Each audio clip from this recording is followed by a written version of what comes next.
ঢাকার দক্ষিণ কেরানীগঞ্জের মহুরীপট্টি এলাকায় যৌতুক না দেয় মোর্শেদা আক্তার উর্মি নামে এক গৃহবধূকে হত্যার অভিযোগ উঠেছে।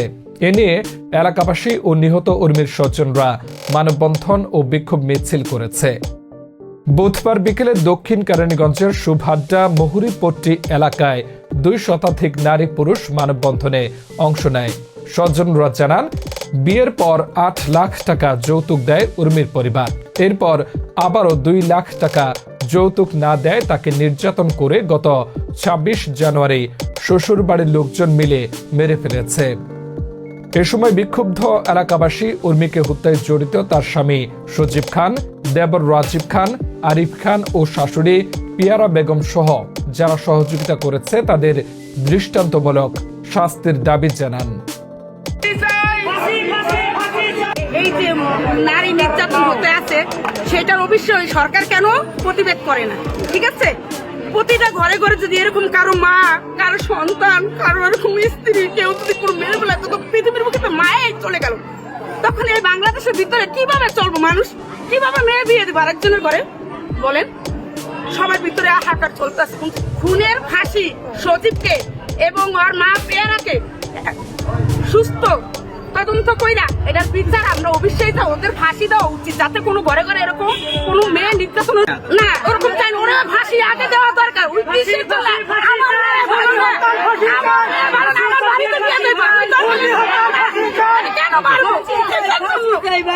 আরো ঘরে ঘরে মেয়ে চলতেছে। আপনারা কি সাংবাদিক অবশ্যই জানেন যে এরকম মায়েরা ঘরে ঘরে নির্যাতন হইতেছে? বধূ নির্যাতন কেন হবে? বাংলাদেশের নারীদের কোনো অবহেলা, নারীদের এত অবহেলা কেন করেন আপনারা? কিসের জন্য? তারা আমার মেয়ের উপর অত্যাচার করে, যৌতুকের দাবি করে আমার মেয়েকে অত্যাচার করে মেরে ফেলেছে। আমরা বলছি, আমরা একবার 8 লাখ দিছি, বলছি আর দিতে পারবো না। তাই আমার দুলাভাইরে আমার বোনের ঢাকাইয়া হুমকি দিছে, বলছে আমরা 10 লাখ টাকা যেমন আমরা 10 লাখ টাকা দিতে হইব, নাইলে আপনার মেয়ের আমরা মাইরা ফেলাম। সামনে কোরআন শরীফ রেখা ইশারায় বলছে, আপনার মেয়ের আমি কোরআনের কসম খেয়ে বললাম, যদি আপনার মেয়ের লেগে টাকা না দেন তাহলে আপনার মেয়ের আমি মাইরা আমি জেলের ভাত খাবো। এই কারণে আমার মেয়ের অত্যাচার করে মারা ফেলাইছে। আমরা 1 ঘন্টা পরে গেছি, গিয়ে আমার মেয়ের মাইরা বিছনায় ফেলাইতে গেছে। আমরা খোঁজখবর লইতে গিয়া আমার দুলাভাই মোবাইলের টাকা ভরতে গেছে। এখান থেকে আমি মেয়ের লাশ হাসপাতাল পালাইয়া দিয়া তারা পালাইয়া গেছে। আমার মেয়ের লাশ আমরা হাসপাতাল গিয়া দেখি আমার মেয়ের হাসপাতাল এমার্জেন্সিতে পালাইয়া থিয়া দিছে। এটা সুস্থ বিচার চাই।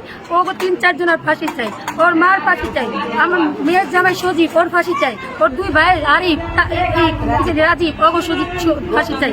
আসলে আর জামাই মিলে মাঝে লাইছে, এটার সূক্ষ্ম বিচার চাই। আমরা আমাদের পর গেছি, বন্দি এসে আমাদের পরে বন্দিছি, জামাই বোন ধরে না, ওর মারে বন্দি, ওর মায় বোন ধরে না ধরাতে আমি গেছি।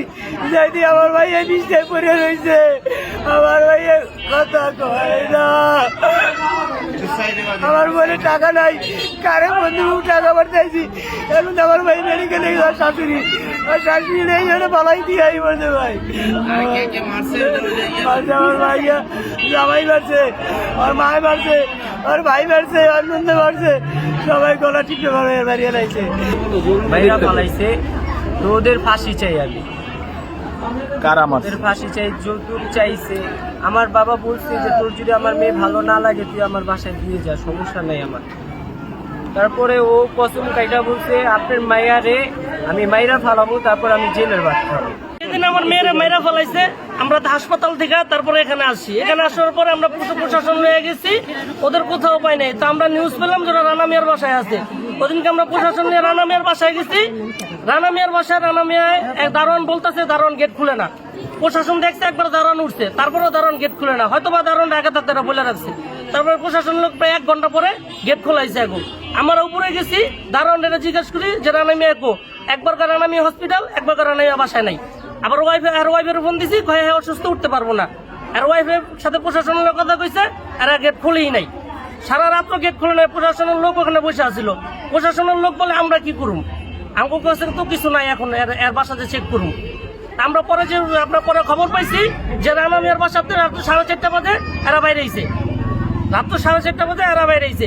গতকালকে সকালবেলা ওর যে বড় ভাই আরিফ খান, ওর নাম আসলে মারার জড়িতে, পরশু দিনের গতকালকে গেট খুলছে, এই দোকান খুলছে, প্রশাসনের লোক যে ধরে না ওরে। গতকালকে সারাদিন দোকান খোলা ছিল, কিন্তু প্রশাসনের লোক এর ভিতরে আগাইতেছে না।